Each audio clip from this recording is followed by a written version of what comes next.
Om Swastiastu, tabe selamat lingkungan alatai, salam sujud kerendeng melempang. Perkenalkan, nama saya Megi, NIM 23000015, Prodi Pendidikan Agama Hindu, Fakultas Dharma Acarya, semester 1, kelas A, mata kuliah Panaturan. Baik, di sini saya akan menjelaskan atau memaparkan materi tentang pengertian Panaturan, bahasa Panaturan, menerima ajaran Panaturan, sejarah penyusunan kitab suci Panaturan. Baik, kita akan memasuki pembahasan pertama, yaitu pengertian Panaturan. Pengertian Panaturan. Istilah Panaturan berasal dari bahasa Sanyang, yaitu kata natural, yang artinya menuturkan atau mensisilahkan, yang kemudian mendapatkan awalan pa sehingga menjadi kata Panaturan, yang mempunyai arti kitab suci yang menuturkan atau mensisilahkan tentang proses penciptaan alam semesta beserta isinya, para malaikat atau dewa, serta fungsi bagi umat manusia, tata aturan kehidupan manusia, serta tata cara ritual umat Hindu keharian. Selanjutnya, bahasa dalam Panaturan. Sebagai wahyu atau firman Tuhan yang Maha Esa, Aranying Hatala Langit, maka timbullah pertanyaan kepada kita, apakah bahasa yang dipakai ketika wahyu itu diturunkan serta kitab suci Panaturan tersebut dituliskan. Pertanyaan tersebut timbul karena apabila kita merenung dan mengamati berbagai kitab suci agama lain yang dikenal di dunia ini, maka bahasa yang dipakai adalah bahasa yang digunakan pada tempat di mana wahyu atau firman tersebut diturunkan.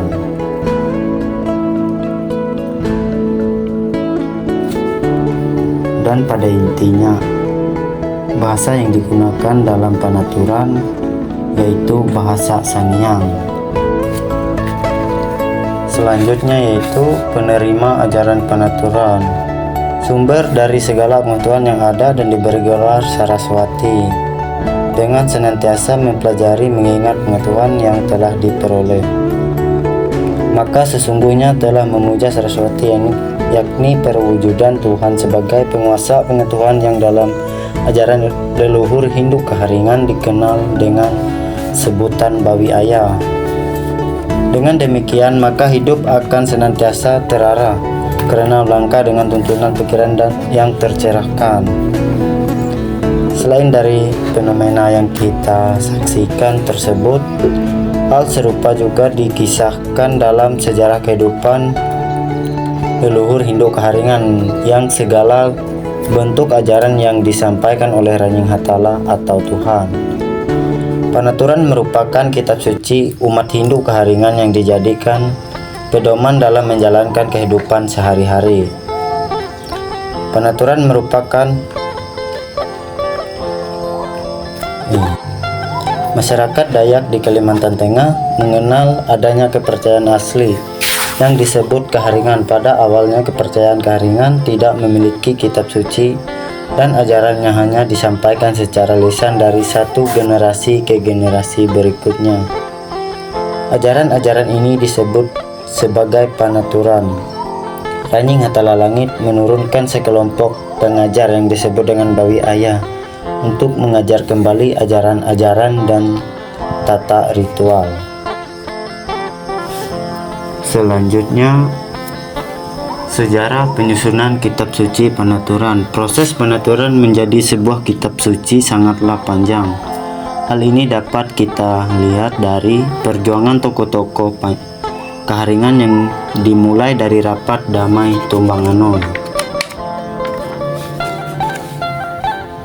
Perjuangan para tokoh muda Keharingan dalam memperjuangkan eksistensinya melalui Serikat Haringan Dayak Indonesia atau SKDI yang terbentuk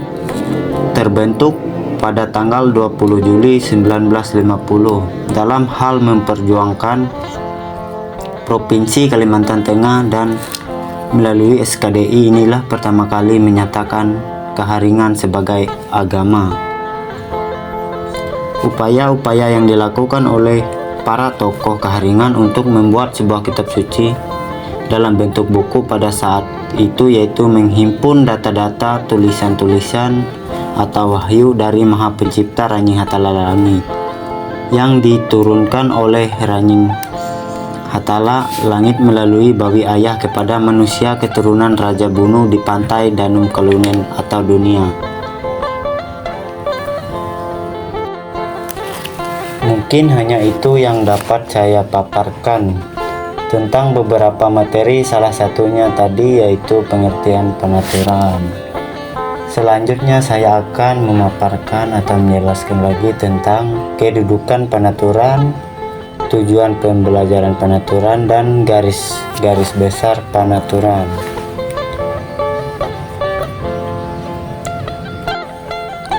Selanjutnya kita masuk paparan yang pertama, yaitu kedudukan penaturan. Penaturan sebagai kitab suci agama Hindu Keharingan. Di dalam perkembangannya, agama Hindu Keharingan berusaha untuk mampu mensejajarkan dirinya dengan agama-agama lain di bumi ini. Sebagai sebuah agama Hindu Keharingan memiliki suatu pedoman yang menjadi dasar pegangan bagi umat Hindu Keharingan di dalam menjalankan kehidupan yang percaya terhadap Ranying Hatala Langit, yaitu sebuah kitab suci penaturan. Sebagai kitab suci penaturan, maka di dalamnya terdapat kandungan-kandungan tentang nilai-nilai keagamaan yang menjadi pegangan hidup bagi penganutnya, seperti juga yang dimiliki agama-agama yang lainnya. Mungkin hanya itu yang dapat saya jelaskan tentang kedudukan penaturan, tujuan pembelajaran penaturan, dan garis-garis besar isi penaturan.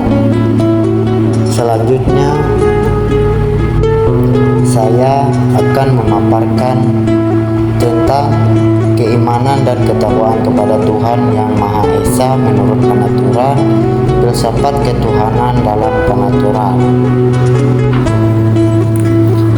Pokok keimanan dan ketakwaan kepada Tuhan Yang Maha Esa menurut penaturan. Agama Hindu memiliki 3 kerangka dasar, yaitu tatwa atau filsafat, etika atau tata susila, dan ritual atau upacara. Ketiga kerangka ini merupakan sebagai dasar bagi semua umat Hindu untuk mencapai ketenangan dan ketentraman dan keyakinannya. Di dalam konsep teologi Hindu yang bersumber dari pada kitab suci Weda dan kitab suci penaturan. Kitab suci sebagai pedoman umat Hindu dalam memperkuat keimanan dan pengetahuan keimanan. Selanjutnya, filsafat ketuhanan dalam penaturan. Konsep ketuhanan yang menyatakan bahwa Tuhan Yang Maha Esa merupakan segala kejadian terkandung dalam kitab suci penaturan,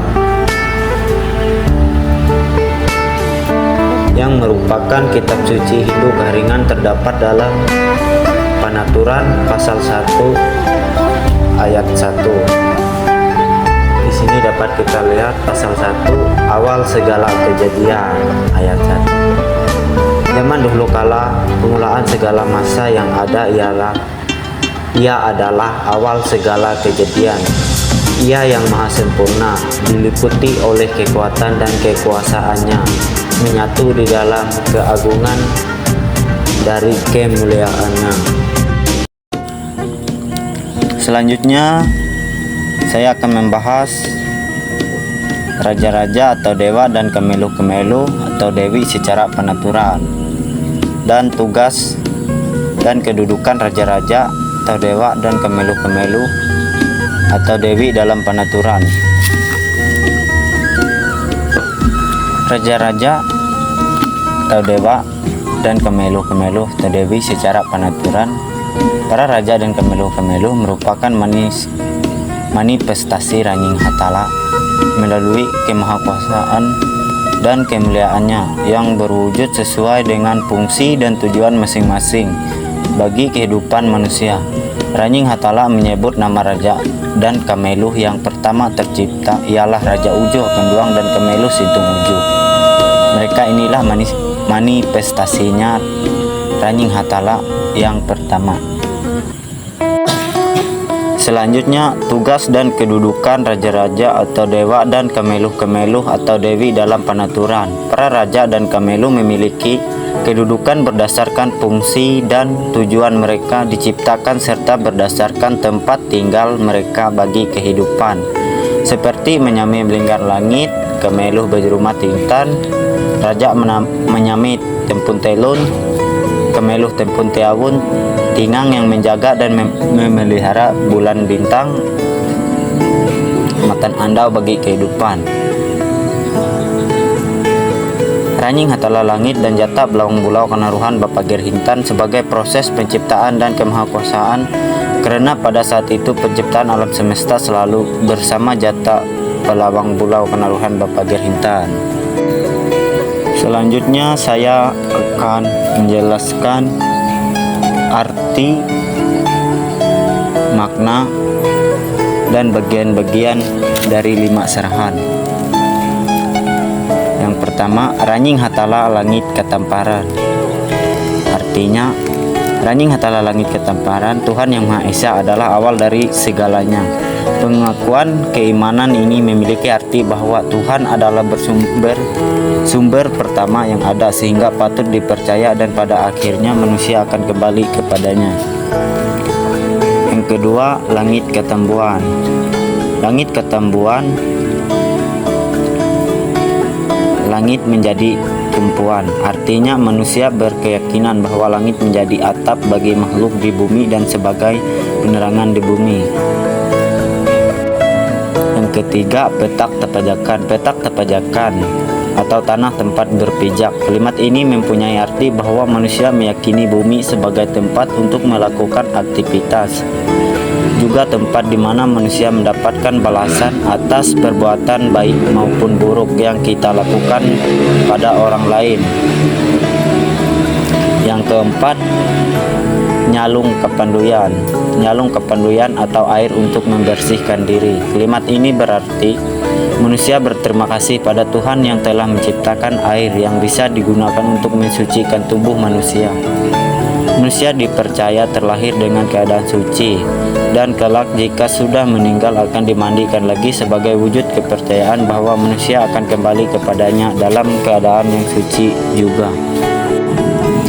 Yang kelima, kelata padadukan. Kelata padadukan atau dunia tempat berkedudukan manusia untuk sementara. Artinya manusia percaya bahwa segala sesuatu yang di dunia hanya bersifat sementara, maka dari itu manusia tidak boleh terlalu fokus dengan godaan duniawi, namun juga harus ingat dengan Tuhan yang menciptakan alam dan seisinya. Mungkin hanya itu yang dapat saya sampaikan dan jelaskan dari materi-materi yang sebelumnya saya buat. Semoga bermanfaat untuk kita sama-sama belajar. Sekian dan terima kasih.